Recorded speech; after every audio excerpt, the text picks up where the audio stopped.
Hello everyone, welcome back to my channel Ishu's cooking diary. আজকে হাজির হলাম একদম সহজ একটি রান্নার রেসিপি নিয়ে। আজকে আমি আপনাদেরকে করে দেখাবো কাঁঠালের বিচি দিয়ে পাবদা মাছের ভুনা বা পাবদা মাছের কারি। তো চলুন শুরু করা যাক।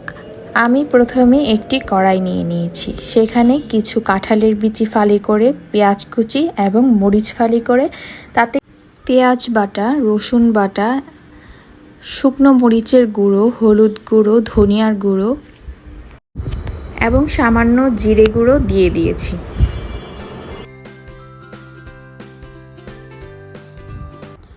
এবার দিয়ে দিব পরিমাণ মতো সয়াবিন তেল ও পরিমাণ মতো লবণ।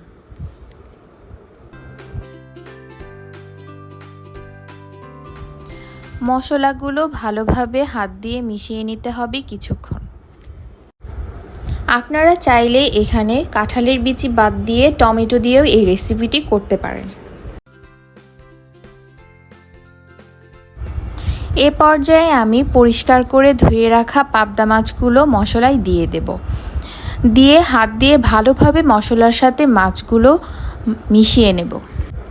মাছগুলো যত ভালোভাবে মেশাবেন তরকারিটা খেতে কিন্তু ততই বেশি মজা হবে।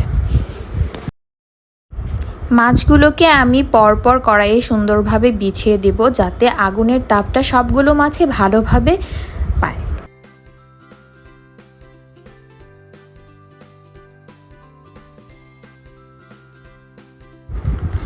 মাছগুলো আলতো হাতে ভালোভাবে মশলাগুলোর সাথে মিশিয়ে এ পর্যায়ে দিয়ে দিতে হবে সামান্য পরিমাণ পানি, যাতে মাছগুলো ভাপে সেদ্ধ হয়ে যায়।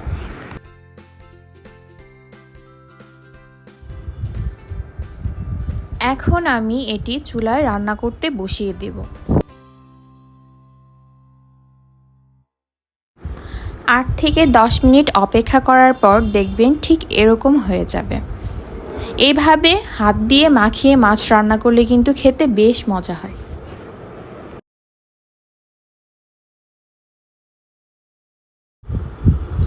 আমার রান্না প্রায় হয়ে এসেছে। এই পর্যায়ে আমি কিছু ধনিয়া পাতা কুচি করে উপরে দিয়ে দেব, এতে স্মেলটা খুবই ভালো আসে। ধনিয়া পাতাটা দেওয়ার পর 1 থেকে 2 মিনিট ঢাকনা দিয়ে ঢেকে রেখে আমি মাছটা নামিয়ে নেব। এ পর্যায়ে আমার মাছ রান্না একদমই তৈরি।